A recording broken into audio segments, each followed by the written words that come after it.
তুই না good boy? Good বয়রা তো কখনো কান্না করে না, বরং কোনো কিছুতে ভেঙে না পড়ে শক্ত হয়ে থাকে। আচ্ছা, এখন এসব কথা বাদ দে, কি জন্য এসছিস তাই তো বললি না। আম্মু তোমাকে ডেকে পাঠিয়েছে। এমা, কি বলিস? আগে বলবি না? আচ্ছা চল, আন্টির সাথে দেখা করে আসি। তবে তুই একটু অপেক্ষা কর, আমি ফ্রিজ থেকে দুধের বোতল বের করে ভিজিয়ে রেখে আসি। এই যাবো আর আসবো। দুধ দিয়ে কি করবে? পায়েস রান্না করব। তুমি পায়েসও রান্না করতে পারো?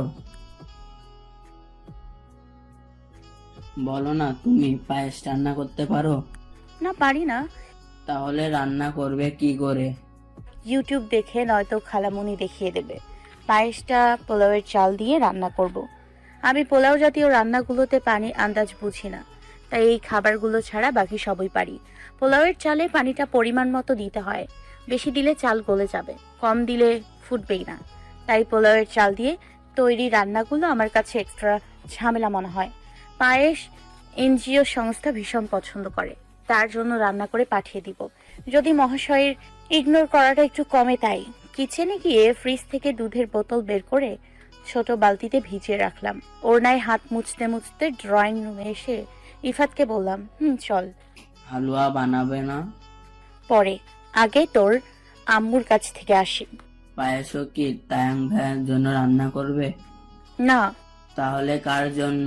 তায়াং ভাইয়ার বন্ধু এনাজের জন্য। ওই যে সেদিন যার কোলে বসে দুষ্টুমি করেছিলি তার জন্য।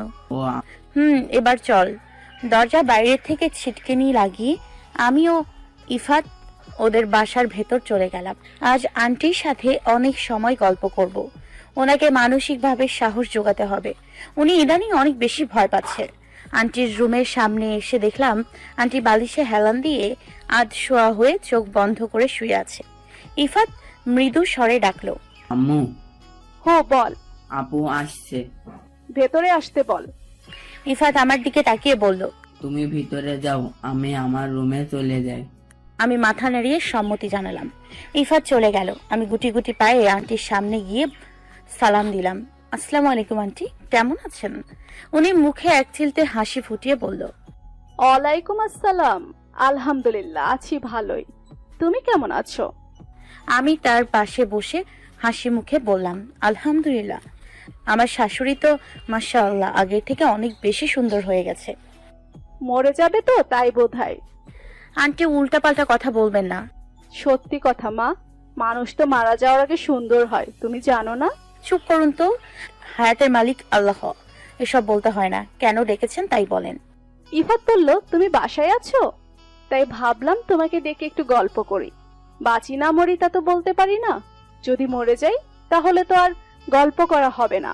আমার কয়েকদিন ধরে অনেক বেশি মনে হচ্ছে আমার মৃত্যু সন্নিকটে।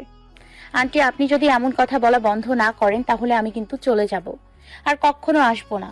আমি রাগী গলায় কথাটা বলে উঠতে নিলেই উনি আমার হাত ধরে আটকে বলল, এই না না, কোথাও যেও না, বসো এখানে। 2 দিন ধরে শরীরটা অনেক খারাপ, হাত পা নাড়াতে পারি না, সারাক্ষণ অস্থির অস্থির লাগে।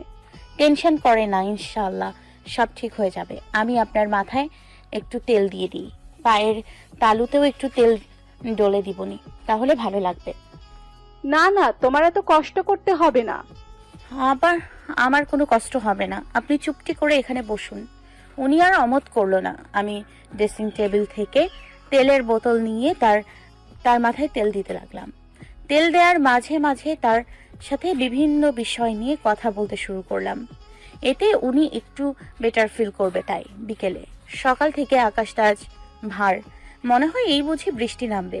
শীতের দিনে বৃষ্টি আমার একদম পছন্দ নয়। শীত আমার পছন্দের ঋতু হলেও বৃষ্টি আমার ভীষণ অপছন্দ। ঈশান কোণে কালো মেঘের আনাগোনা, আমার মনও আকাশের অবস্থা এখন একই রকম।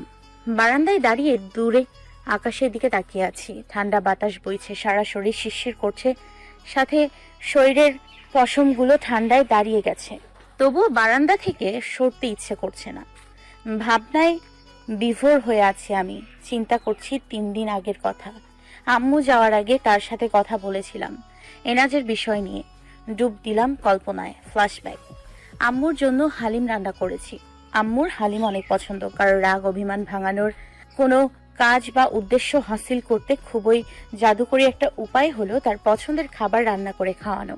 কেউ আমার ওপর রাগ অভিমান করলে সেগুলো ভাঙাতে কিংবা কোনো কাজ হাসিল করতে আমি এই ট্রিক্সটা কাজে লাগাই। গরম গরম হালিম নিয়ে রুমের সামনে দাঁড়িয়ে আছি। আগামীকাল সকালে তারা চলে যাবে। পর্দা কিছুটা সরিয়ে আম্মুর থেকে অনুমতি চাইলাম, আম্মু আসবো?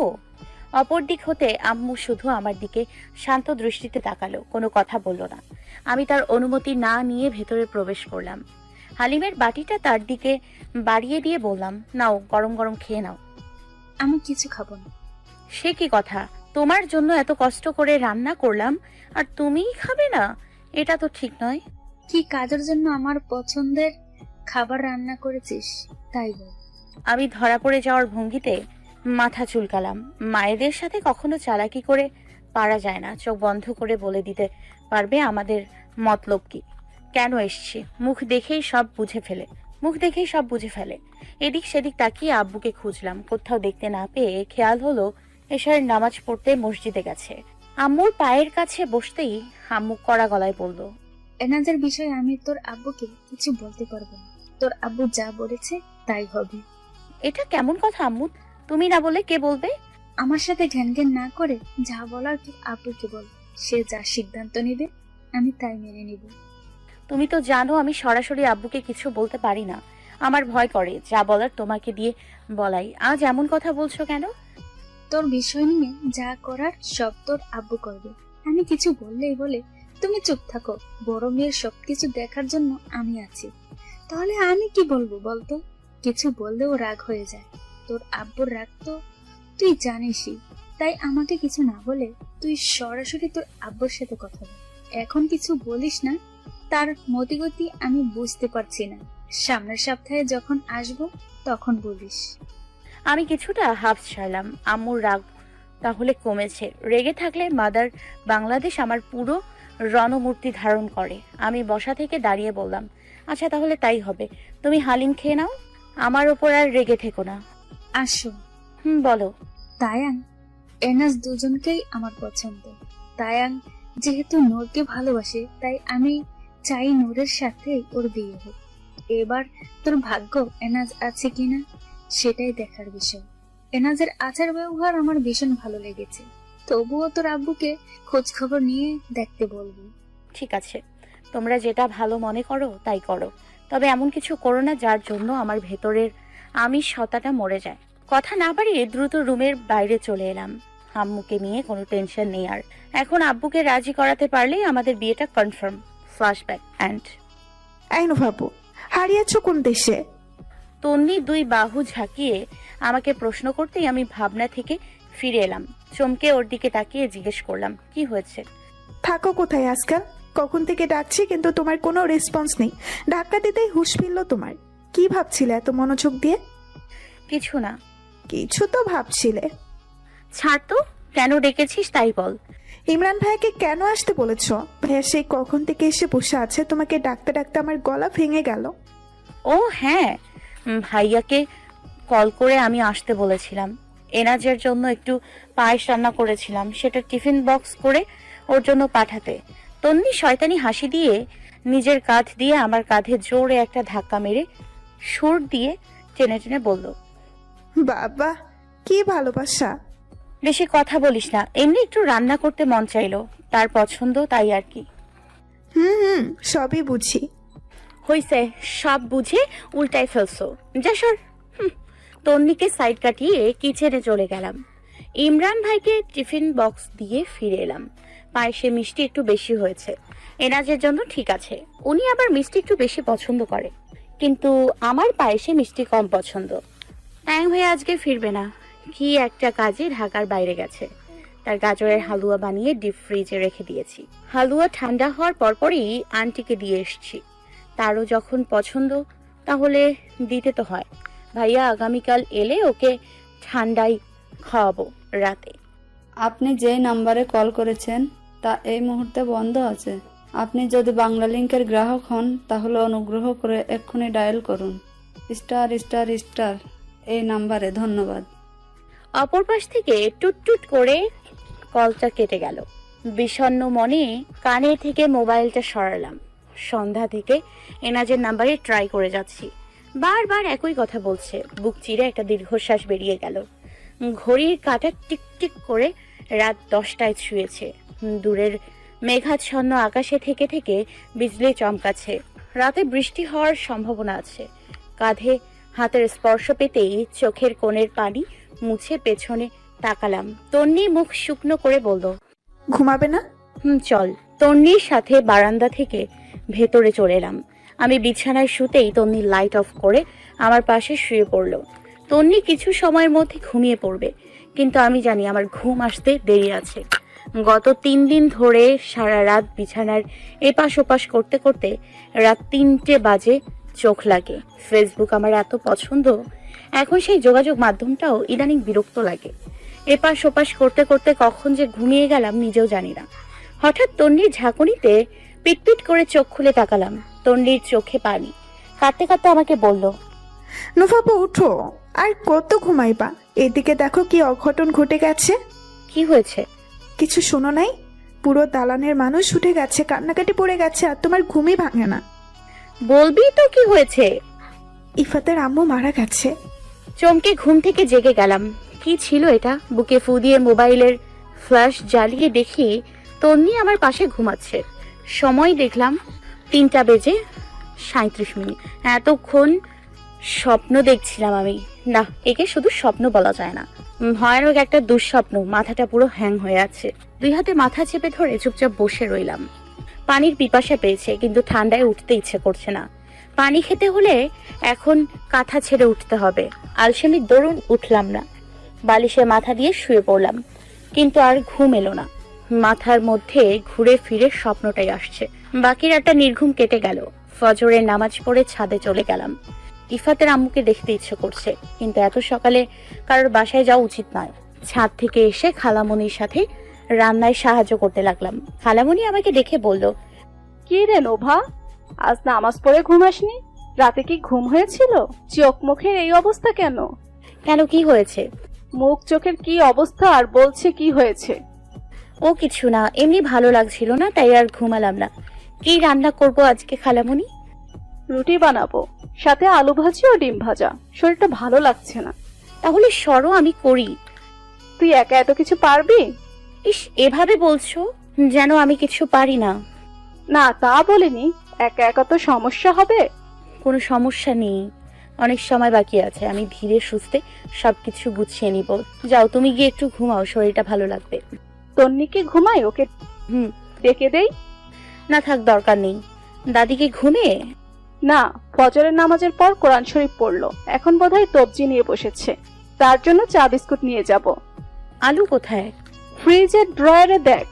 তুমি চা বানিয়ে নিয়ে যাও, আমি বাকি সবগুলো সামলে নিব। খালামণি দ্বিমত করলো না, চায়ের পানি চুলোয় বসিয়ে দিল। আমি আলু বের করে খোসা ছাড়াতে বসে পড়লাম। গত কয়েকদিন ধরে রান্না করতে বেশ লাগে। আমি খেয়াল করেছি, রান্না করতে আসলে আমি বাকি সবকিছু ভুলে যাই। নিজেকে ব্যস্ত রাখার উপায় পেয়ে গেছি, তাই এটাই বিভোর থাকি। খালামণি আমার জন্য 1 কাপ চা রেখে তাদের দুজনেরটা নিয়ে চলে গেল। আমি আলু কুচি করার ফাঁকে ফাঁকে চাটুকু শেষ করলাম। আলু কুচি করার পর পেঁয়াজ কুচি করে নিলাম। ভাজির জন্য লম্বা করে, ডিম ভাজার জন্য গোল করে মরিচ কেটে নিলাম। চুলোয় রুটির জন্য পানি দিয়ে ভাজির আলু ধুয়ে নিলাম। প্রায় 1 ঘন্টা যুদ্ধ করার পর সবকিছু বানানো শেষ হলো। সবকিছু ধুয়ে গুছিয়ে সময় দেখলাম 8:10। এখন আন্টিকে দেখতে যাওয়া যায়। কলিং বেল বাজাতেই দরজা খুলল ইফাতের দাদি। আমি তাকে দেখে মিষ্টি একটা হাসি দিয়ে কুশল জিজ্ঞেস করলাম, আসসালামু আলাইকুম দাদি, কেমন আছেন? আরে বড় ম্যাম বুঝে। ওয়ালাইকুম আসসালাম। আছি আলহামদুলিল্লাহ, তুমি কেমন আছো? আলহামদুলিল্লাহ ভালো। আজকে এত সকালে কি মনে করে? কেন আসতে পারি না? না, তা বলি নাই, তোমাকে তো এত সকালে পাওয়া যায় না, তাই জিজ্ঞেস করলাম। ভেতরে কি ঢুকতে দেবেন না নাকি? আসো আসো। আন্টি কোথায়? ঘুমের থেকে ওঠেনি? না, ছোট বৌমা তো এখনো ওঠেনি। রাতে একটু ব্যথা উঠছিল, সারা রাতে ঘুমাতে পারেনি। সকালে ফজরের পর ঘুমোলো। কোনো দরকার না তো? না, এমনি আন্টিকে দেখতে ইচ্ছে হলো, তাই চলে এলাম। দাদা কোথায়? ফজরের নামাজ পড়ে এখনো আসেনি। কি করছিলেন আপনি? সকালের জন্য রুটি বেলতে বসেছিলাম, তখনই তুমি কলিং বেল বাজালে। আমাদেরও সকালে আজ রুটি মাত্র বানিয়ে আসলাম। আপনার রুটি বানানো কি শেষ? না, মাত্র দুটো রুটি বেলেছি। চলেন আমি আপনাকে রুটি বানিয়ে দিই, আপনার এতে তাড়াতাড়ি হবে। না, আমি পারবো। আমি জানি পারবেন। চলেন তবু আমি হেল্প করি, কত সময় হয়ে গেছে। দাদা এসে তো রুটি বলে চেঁচিয়ে উঠবে। তুমি আমাদের অনেক সাহায্য করো। আমি এই জেনারেশনে তোমার মতো খুব কম মেয়ে দেখছি নাতবো। আমি দাঁত বের করে হাসি দিয়ে বললাম, আপনারা আমাকে যতটা ভালো মনে করেন ততটা ভালো আমি নই দাদি। আমার যাকে ভালো লাগে তার জন্য আমি সব করতে পারি, কিন্তু যাকে আমার ভালো লাগে না তার কোনো সমস্যা হলে তার দিকে ফিরেও তাকাই না। এসব কথা পরে হবে, চলেন রুটি বানাই। ওনার সাথে কিচেনে চলে গেলাম। কথা বলতে বলতে দুজন কাজ করতে লাগলাম। ইদানিং একা থাকতে ইচ্ছে হয় না, নিজেকে ঠিক রাখতে সবার সাথে মেশার চেষ্টা করি। রুটি ভাজার শেষ পর্যায়ে আন্টি উঠে গেল, তাকে নিজ হাতে রুটি খাইয়ে দিলাম। উনি তো প্রথমে খেতেই চাইছিলেন না, এক প্রকার জোর করে তাকে খাইয়ে দিলাম। খাবার খাওয়ানোর পর ঔষধ খাইয়ে তার সাথে কিছু সময় গল্প করে বাসায় চলে এলাম। আজ কলেজ যেতে হবে, তার জন্য এখন তৈরি হব। দুপুরে ফ্রিজ থেকে হালুয়ার বক্সটা আগেই বের করে রেখেছিলাম, সেখান থেকে বেশি অর্ধেক হালুয়া ফ্রিজে নিয়ে রওনা দিলাম তায়াং ভাইয়ার রুমের দিকে। ভাইয়া সকাল 11টার দিকে বাসায় এসছে। ওর রুমের সামনে গিয়ে দরজায় কয়েকটা টোকা দিলাম, মুখে কিছু বললাম না। তায়াং ভাইয়া দরজার দিকে না তাকিয়ে বলল, আসতে পারেন। আমি রুমে ঢুকে ওর সামনে হালুয়ার পিরিচটা রেখে চুপচাপ দাঁড়িয়ে রইলাম। ভাইয়া মনোযোগ সহকারে মোবাইলে কিছু একটা দেখছে, মেবি ইংরেজি মুভি কিংবা ওয়েব সিরিজ হবে। আমার দিকে না ফিরে মোবাইলের দিকে চোখ রেখে বলল, কিছু বলবি? বলার হলে বলতে পারিস। তোর জন্য গতকাল গাজরের হালুয়া করেছিলাম, কিন্তু তুই তো কালকে ছিলি না, তাই এখন নিয়ে এলাম। ভাইয়া মোবাইল রেখে প্রথমে আমার দিকে তাকালো, তারপর পিরিচের দিকে তাকিয়ে খুশি হয়ে গেল। পিরিচ হাতে নিয়ে একের পর এক হালুয়া মুখে পুড়তে লাগলো। দুটো শেষ করে তৃতীয়টা মুখে দিয়ে চাবাতে চাবাতে বলল, বেশ বানিয়েছিস তো। অনেকদিন পর এটা দেখলে আমার হুঁশ থাকে না। সরি বোন, তোর সাথে শেয়ার করতে পারলাম না। আমি খাই, তুই তাকিয়ে তাকিয়ে দেখ। নজর টজর দিস না, আবার পেট ব্যথা করবে। বইয়েই আছে নজর দিতে।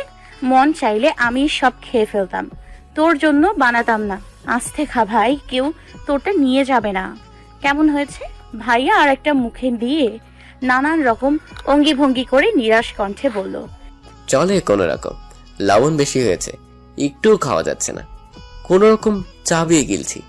তোর জন্য যে আমাকে কত অখাদ্য কুখাদ্য খেতে হবে রে শাকচুন্নি। কে বলেছে তোকে খেতে? দে আমার হালুয়া দে। তুই খেতে পারবি না, তোর পেট ব্যথা করবে। আমি ভাই হয়ে কি তোর পেট ব্যথা হতে দিতে পারি বল? একটু আগে যে বললি বেশ বানিয়েছি, এখন আবার কথা ঘুরিয়ে ফেলছিস। ওটা মুখ ফুসকে বের হয়ে গিয়েছিল, এত খুশি হওয়ার কিছু নেই, একটুও মজা হয়নি। এসব বললি না, দেখিস আমি আর কখনো তোর জন্য হালুয়া বানাবো না। এই না না, তুই বানাস, খাওয়া তো হয়ে যায়। যতই খাওয়ার অযোগ্য হোক আমি খেয়ে নিব। আমি চোখ দুটো ছোট ছোট করে ওর দিকে একটা রাগী লুক দিলাম, তারপর এগিয়ে গিয়ে ওর চুল টানতে লাগলাম। এই শয়তান কখনো আমার রান্নার তারিফ করে না। ভাগ্যক্রমে আজ মুখ ফসকে বলে ফেলেছিল, বেশ বানিয়েছি, সেটাই আমার জন্য অনেক। ভাই বোনগুলো এরকমই হয়, কখনো মুখে স্বীকার করে না ভালো হয়েছে। ওদের মুখে চলে শব্দটা শুনলেই ধরে নিতে হবে ভালো হয়েছে।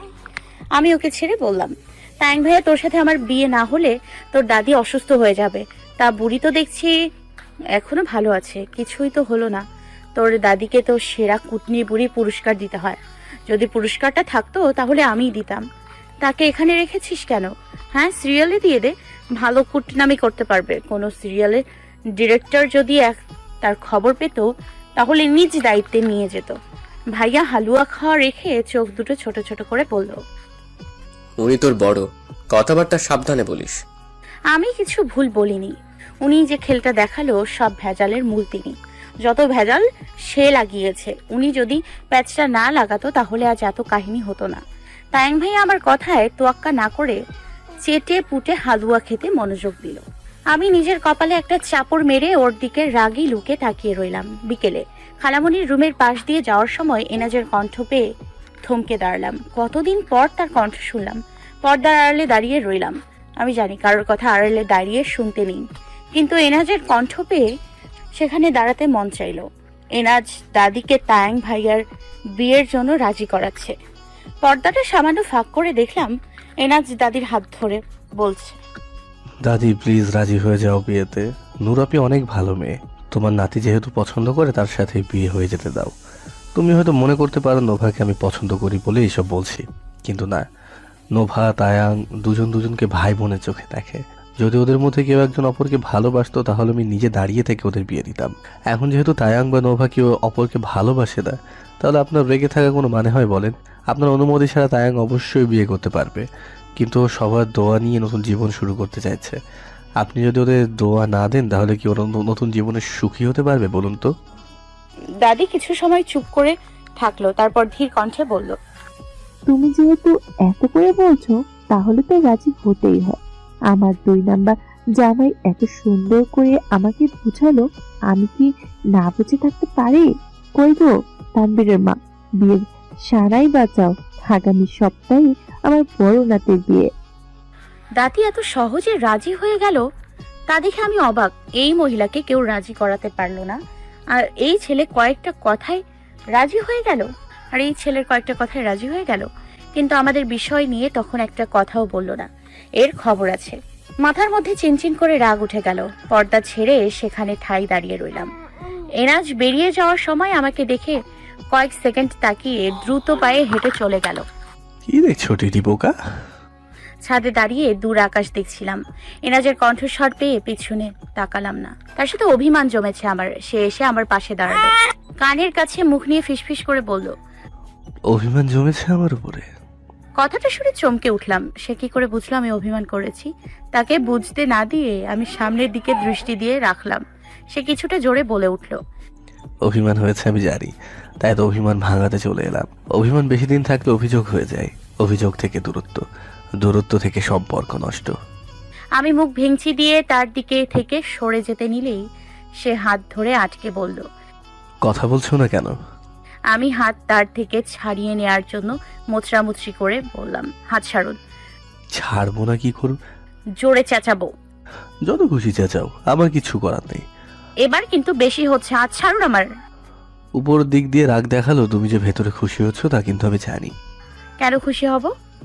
আমি হাত ধরেছি তাই। কপট রাগ দেখিয়ে বললাম, বয়ে গেছে আমার, হাত ছাড়ুন। আপনি আমাকে ইগনোর করছেন। আল্লাহ, কখনোই না, আমি তোমাকে ইগনোর করিনি।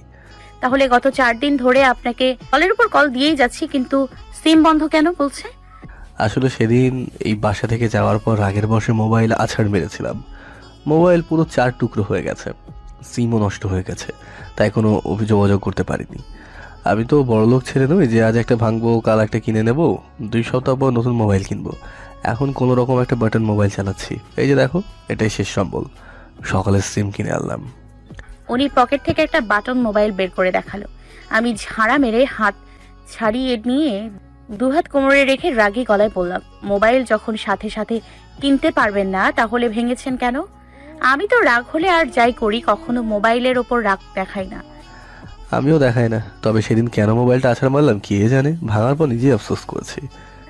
ভালো করছেন, সরেন এবার। তুমি যে আমার সাথে রাগ করে থাকতে পারো না তা কিন্তু আমি জানি। তার কথাটা সম্পূর্ণ সত্যি। আমি তার সাথে রাগ করে থাকতেই পারি না। সে নিজ থেকে এসে আমার সাথে কথা বললেই আমার রাগ অভিমান সব ফুস হয়ে উড়ে যায়। আমি মুখ অন্যদিকে ঘুরিয়ে ফেললাম। সেই 2 আঙ্গুলে আমার থুতনি ধরে তার দিকে আমার মুখ ঘোরালো, তারপর মুচকি হাসি দিয়ে বলল, আর কোনো অভিমান বা অভিযোগ আছে নাকি একটাই ছিল? আছে। তাহলে বলে ফেলো। বলবো না। না বললে ভাঙাবো কি করে?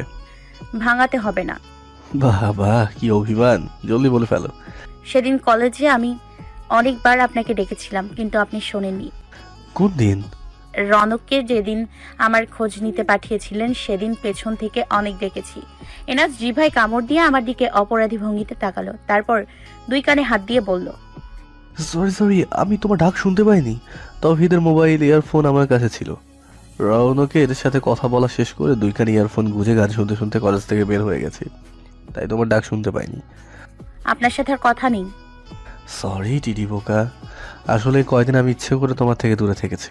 আমার খুব রাগ হচ্ছিল নিজের ওপর, কোনো কারণ ছাড়াই। আর তাছাড়া তোমার বাবার বিষয়টা নিয়েও আমি অনেক চিন্তিত ছিলাম। তাই তোমার থেকে একটু দূরত্ব বজায় রেখেছি। আমার ভয় হয়েছে যদি রাগের বশে তোমার সাথে কোনো খারাপ ব্যবহার করে ফেলি কিংবা তোমাকে কোনোভাবে মনে আঘাত দিয়ে ফেলি, তাহলে তো তুমি আমায় ভুল বুঝবে আর সারা জীবনের জন্য আমাকে ছেড়ে চলে যাবে। তাই দূরত্ব। আমি আবার মাফ চেয়ে নিচ্ছি তার জন্য। I am really sorry. থাকেন আপনি আপনার রাগ নিয়ে। একটা সুসংবাদ আছে, সেটা তো শুনে যাও। কিছু শুনবো না আমি। আমি খুব শীঘ্রই তোমার বাবার কথা মতো 5 জন নিয়ে হাজির হচ্ছি। এই কয়দিনে সব ভেবে ব্যবস্থা করে ফেলেছি আমি। কোনো দরকার নেই, থাকেন আপনি আপনার রাগ নিয়ে, কিচ্ছু লাগবে না। দ্রুত ছাদ থেকে নিচে নেমে এলাম।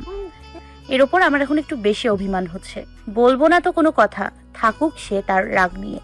এত কিছু হয়ে গেছে, সে আমাকে কিছু জানানোর প্রয়োজনই মনে করেনি। যা খুশি তা করুক, আমি কিচ্ছু বলবো না। 4 দিন পর দেখতে দেখতে দিন কেটে যাচ্ছে। আগামীকাল ভাইয়ার সাথে নূর আপির কাবিন। সকালে নূর আপির পরিবারের সবাই এখানে চলে এসছে। সন্ধ্যার দিকে আম্মু আব্বু ইভা আসছে। বৃহস্পতিবার বিকেলে এমনি যে ভিড় থাকে সেই ভিড় ঠেলে তারা যে আসতে পেরেছে এটাই অনেক বেশি। মাগরিবের নামাজের কিছু সময় পর এনাজকে সোফায় বসে থাকতে দেখে ভ্রু জোড়া কুঁচকে গেল আমার। তার সাথে এনাম ভাইয়া, ইমরান হাশমি ভাইয়ার সাথে আরো 2 জন বয়স্ক লোক। তায়াং ভাইয়ার সাথে হাত নাড়িয়ে কথা বলছে এনাজ। আমাকে দেখে বলল, আব্বু কোথায়? কার আব্বু? তোমার। রুমে আছে। কেন? তাকে ডাকো। কি কারণে? বলো আমি 5 জন নিয়ে চলে এসেছি। আমি তো 4 জন দেখছি। এই 2 জন কি আপনার আপন চাচা? না, একজন আমাদের বাড়িওয়ালা, আরেকজন দালানের দারোয়ান। 2 জনই আমার চাচার সমতুল্য। ও আচ্ছা। বয়স্ক লোকদের দিকে তাকিয়ে বড় করে সালাম দিলাম। ওনারা মিষ্টি হেসে সালামের উত্তর দিল। ইমরান হাশমি ভাইয়া, এরাম ভাইয়ার সাথে কুশলাদি বিনিময় করলাম। তায়াং ভাইয়া আমাকে তাড়া দিয়ে বলল, খালুকে ডেকে নিয়ে আয়। যাচ্ছি। আর শোন, বাসার সবাইকে ডেকে আনিস, এমনকি তন্নিকেও। ওকে। আমি আব্বু আম্মু খালামণি তন্নি মামি নুরাপি দাদি মোট কথা বাসার সবাইকে ডেকে নিয়ে এলাম। আব্বু গম্ভীর মুখে তাদের অপোজিটের সোফায় বসলো। হাসি মুখে সবার সাথে কুশলাদি বিনিময় করে আমার দিকে তাকিয়ে বলল, নোবা যাও, আমাদের সবার জন্য চা করে নিয়ে আসো। আমি মাথা হেলিয়ে সম্মতিতে প্রকাশ করে সেখান থেকে কিচেনে চলে এলাম। আমার সাথে নুরাপি ইভাও চলে এলো। ইভাকে উদ্দেশ্য করে বললাম, ইভু চুলোয় চায়ের পানি বসাতো। ইভা কোনো দ্বিধা না করে পাতিলে পানি নিয়ে চুলোয় বসালো। আমি নূর আপিকে বললাম, ও নূর আপি, আমার না ভীষণ ভয় করছে। আব্বু যদি এনাজকে রিজেক্ট করে দেয় তাহলে কি হবে বলো তো? আমি কখনো বাসা থেকে পালাবো না। এমনি একবার যে মান সম্মান খুঁয়েছি, এখন আর আব্বুকে কষ্ট দিতে পারবো না। নূর আপি আমার 2 হাত ধরে আশ্বস্ত করে বলল, তুমি চিন্তা করতে মানা করছো? আর এদিকে আমার হাত পা কাঁপাকাঁপি শুরু হয়ে গেছে। হৃৎপিণ্ডটা অনবরত লাফালাফি করছে। আমার ভীষণ ভয় করছে। আব্বুর মুখ দেখে কিছুই বুঝতে পারছি না। খামোখা টেনশন না করে আল্লাহকে ডাক। তুমি জানো আমি গত 2 দিন ধরে তাহাজ্জুদের নামাজ পড়ি। আল্লাহর কাছে মোনাজাত করে বলি সব যেন ঠিক হয়। এখন আল্লাহ আমার দোয়া কবুল করলেই হলো। তুই শান্ত হ। আমি শান্ত হতে পারবো না। আমার অস্থির অস্থির লাগছে। নূর আপি আমাকে টুলে বসিয়ে দিল, নানাভাবে সান্ত্বনা দিচ্ছে, কিন্তু আমার মন তা মানতে নারাজ। সে এখন আজগুবি চিন্তা ভাবনা করছে, যার দরুন ভয়ে আমার হাত পা জমে যাচ্ছে। চায়ের ট্রে নিয়ে তাদের সামনে গেলাম। হাত আমার ঠক ঠক করে কাঁপছে। মনে হচ্ছে এই বুঝি ট্রে পড়ে গিয়ে সব ভেঙে চুরে গেল। কোনো রকম তাদের সামনে গিয়ে টি টেবিলে ট্রে রেখে কিছুটা দূরে দাঁড়ালাম। আব্বু সবাইকে চা সার্ভ করে দিল। এনাজ কুচো মুচো করে বলল, আঙ্কেল, আমি আপনার কথা মতো আমি 5 জন নিয়ে হাজির হয়েছি। আব্বু সবার দিকে চোখ বুলিয়ে কপালে ভাঁজ ফেলে আমার মতো প্রশ্ন করে বলল, আমি তো 4 জন দেখছি। কিন্তু আমি 7 জন দেখছি আঙ্কেল। কিভাবে? আগে চা শেষ করুন, তারপর বলছি। সবাই আস্তে ধীরে চা শেষ করলো। আমি তন্নির এক হাত শক্ত করে চেপে ধরে ভয়ের তো মুখে দাঁড়িয়ে আছি। তন্নি আমার হাত ধরে আশ্বস্ত দিয়ে বলল, তুমি ভয় পেও না তনু বাবু, এনাজ ভাইয়া দেখবে সব সামলে নিয়েছে। তাছাড়া আমাদের ভাইয়া তো আছেই। তবুও ভয় করছে তন্নি। আমাদের ফিসফিস করে কথা বলার মাঝে আব্বু চায়ের কাপ ট্রেতে রেখে এনাজের দিকে তাকিয়ে বলল, এবার বলো। এনাজ একটু নড়ে চড়ে বসে নার্ভাস কণ্ঠে বলল, আঙ্কেল, আপনি 5 জন নিয়ে আসতে বলেছেন যাতে আপনার মেয়েকে সিকিউরিটির সাথে আমার হাতে তুলে দিতে পারেন। আমি যদি আমার ফ্যামিলির 5 জন আনতাম তাহলে তাদের থেকে আমার বিষয়ে খোঁজ নিয়ে বিবেচনা করতেন আমি আপনার মেয়ের উপযুক্ত নাকি অনুপযুক্ত। বিয়েটা কিন্তু তাদের কারোর সাথেই হতো না, বরং আমার সাথেই হতো। তারা বিয়ে অবধি থাকবে, তারপর যে যার কাজে ব্যস্ত হয়ে যাবে। আপনার মেয়ে কিন্তু সংসার করবে আমার সাথেই। এরপর আমার কোনো আত্মীয়র খবর থাকবে না, আপনারাও তাদের খবর নেবেন না। তাই আমি আমার পরিবার হিসেবে এমন 5 জনকে এনেছি যারা আমাকে একেবারে ছোটবেলা থেকে না জানলেও কিশোর বয়স থেকে চেনে। তাদের জিজ্ঞেস করে দেখবেন আমি কিরকম।